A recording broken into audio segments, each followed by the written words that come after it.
अस्सलाम वालेकुम। जमूंग द डिस्कशन टॉपिक ननने दे mode of action of enzyme या मूड ऑफ एंजाइम एक्शन यानी एंजाइम खपल कार संग कोई mechanism of action of enzyme पासल की मूंग वयु ची हाउ एंजाइम वर्क ची एंजाइम खपल कार संग कोई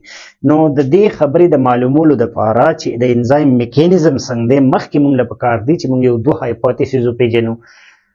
two hypotheses that explain the mode of action of enzyme. The first one is lock and key hypothesis and the second one is induced fate hypothesis. कदा द्वारा hypothesis मंगो पेजेनु दागे न बात के बजंग पसमझ के पासान राशि ची एंजाइम पलकार संकवी lock and key hypothesis दे नुम न दसी ज़ाहिरी की ची lock यानी द ताली और द चाबी खबर पकेदा संग ची यो ताली द पारा यो खास चाबी पकारी نو دا هایپوتیسیس مونږ ته وایي چې دغه شان د یو خاص سبسټریټ د لپاره یو خاص انزایمي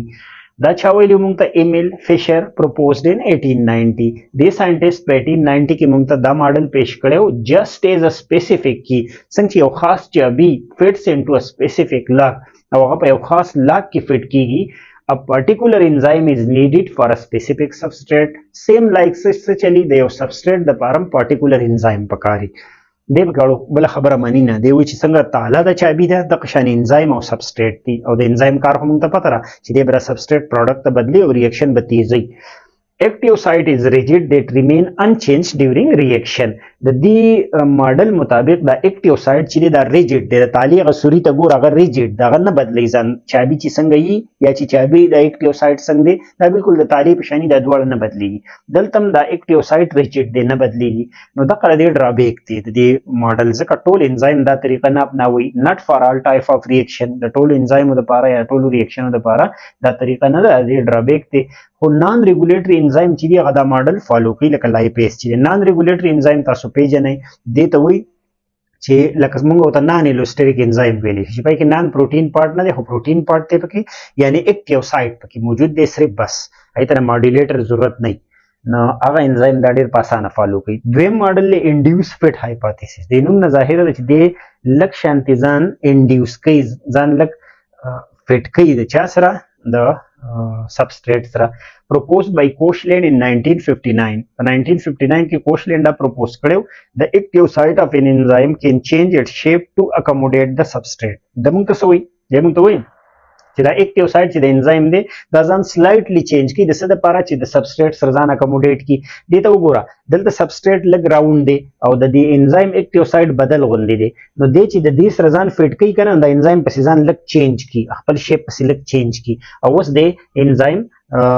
سبسټریټ کمپلیکس جوړ کی او ریاکشن انیشیټ شي او بعد کې بیا ریکور شي هغه اوریجنل انزایم بیا ریکور شي نو خپل اکټیو سایت دې سلایټلی एडजस्ट कोई एक्टिव साइड इज फ्लेक्सिबल नो साबित शो چې دی دا active side لک شانتي flexible له لک خزان چینج کوي نو موږ دا flexible له دا خبره پکې ډېر امپورټنت راله adjust اټ شیپ جست لایک گلاوز گلاوز کوم چې سرجیکل گلاوز دي کوم چې ډاکټران کوم گلاوز په لاس کوي نو هغه ته فکر وکړه گلاوز سي پروتل بدل شیپ دي چې هغه ګوتو څنګه واچي یو شیپ زموږ د تم پشان د دې ګوتې پشان کنه او کله بدل سړی واچو نو دا ګوتې بلګي بدل شانتي نو چې څنګه ګوتې وي هغه شان شیپ د سي د گلاوز لګا گلاوز خپل شیپ چینج کوي را چینج کوي نو سیم هغه شاني دا اکټیو سایت چې د خپل شیپ اکارډینګلی چینج کوي most acceptable hypothesis دا یو دی د induced fit د MCQs دی like for example carbonic anhydrase enzyme دی وګوره سوچ وتاو کا carbonic anhydrase چې په بلډ کې اکسیجن د هیموګلوبین سره میلاوین هم د انزایم دی او کاربن ډای اکساید د لپاره هم دا یو انزایم دی کاربونیک انهایډریز وګوره د دوه ریاکشن لپاره بدل شو دی لاک اند کی ودا نه منل یو چابي به صرف د یو ریاکشن لپاره و یا د یو سبسټریټ لپاره دلته پکې دا یو انزایم د دوه سبسټریټ لپاره هم شو د ریګولیټری انزایم فالو دیس ماډل کوم الوستریک انزایم دی کوم چې ماډولیټر هم کوفیکټر هم لګي هغه انزایم دا ماډل ډیر پاسانه فالو کوي اوس دا دوه هایپوتیسس چې موږ سمجھ کې راغی نو 3 ways of enzyme catalysis انزایم چې خپل کار کوي نو هغه درې طریقې دي هغه درې وړ طریقې پیپر کې ولیکي یو هډینګ ورکي انزایم ریاکشن میکانیزم دویم به اکټیویشن انرژي ورکي او دریم به مالیکولر جیومټري ورکي لومبه چې انزایم ریاکشن میکانیزم دی دا بالکل سیمپل دی په دې کې انزایم د سم چې موږ بار وی کنه د سبسټریټ سره میلاو شو دا انزایم د سبسټریټ سره میلاو شو نو صحیح جوړ کو انزایم سبسټریټ کمپلیکس په دې طریقه د کار کوي چې انزایم سبستریټ کمپلیکس په جوړ شي. اوس په دې د انزایم چې دی به د سبستریټ کې چینجز راولي او سبتی جوړي انزایم پروډکټ کمپلیکس. د انزایم هم په خپل ځای او د سبستریټ په پروډکټ ته بدل شي او بیا به ریلیز کی دا پروډکټ. نو پروډکټ په جوړ شي انزایم به ریکور شي. نو موږ انزایم او سبستریټ میلاو شو، انزایم سبستریټ کمپلیکس جوړ کو، بیا انزایم پروډکټ کمپلیکس جوړ شو او بیا ته انزایم او پروډکټ الګ الګ شو، انزایم ریکور شو. انزایم خرابېږي نه، دا ریکور کیږي په هر ریاکشن کې. دا یو خو به انزایم ریاکشن میکانیزم دا سمپل غونډې ولیکي. دویم مالیکولر جیومټري. مالیکولر جیومټري مطلب دا دی چې د انزایم چې دی ارینجمنت اف انزایم اینڈ سبستریټ مالیکول چې دا کوم ارینجمنت کوي کنه په دې ځای کې د دې په شکلونو کې چینج راځي، په اکټیو سایت کې چې کوم دا سبستریټ پروت دی او په سکه ول چینج راوړي د انزایم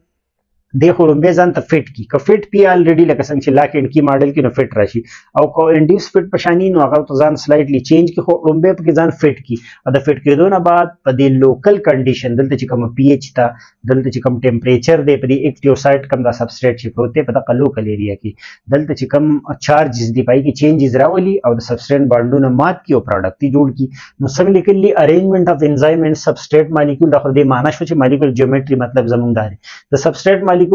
fitting precisely into active site or Vyabasuki causes changes in local condition like for example pH, water concentration, charges changes ravali. دریم نمبر ډیر اهم دی او امپورټنت دی او بلکې صحیح میکانیزم دا دی ځکه موږ انزایم څه کار کوي ریاکشن سپیډ اپ کوي چې سپیډ اپ کوي هغه سپیډ اپ کولو کې د انرژي چینجز ډیر امپورټنت دي. د دې انرژي نه مطلب زموږ سره اکټیویشن انرژي. اکټیویشن انرژي هغه انرژي دا نیډډ ټو انیشیټ ا ریاکشن د ریاکشن د سٹارټ کولو لپاره چې کوم انرژي ده هغه کومه ولا اکټیویشن انرژي. د اکټیویشن انرژي به څوک کمی انزایم به کمی چې اکټیویشن انرژي کم کی نو سپیډ به د ریاکشن سیوا شي. د هایر د اکټیویشن انرژي د سلوول د ریاکشن که څومره هاي اکټیویشن انرژي او ریاکشن بسلوي او انزایم خو سلو کوي د اکټیویشن انرژي یعنی ریاکشن تیزي.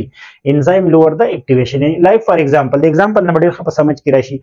هایدروجن پر اکساید د دې چې کله واټر او اکسیجن ته بدلیږي په سیل کې نو د څومره انرژي پکاري 86 کیلو جول چې انزایم نه او کته انزایم پرووایډ کو لکه کیټالیست نو بیا به دی ریاکشن د صرف 1 کیلو جول پکاري د 86 نه بسو کم شي 1 کیلو جول. نو د انزایم پاسل کې څو کړو د اکټیویشن انرژي د 86 نه 1 لراوسته چې 86 نه 1 لراوسته نو ریاکشن به 30 شي کم انرژي بوله پکاري. لوور اکټیویشن انرژي allow the reactant to reach the transition state easily.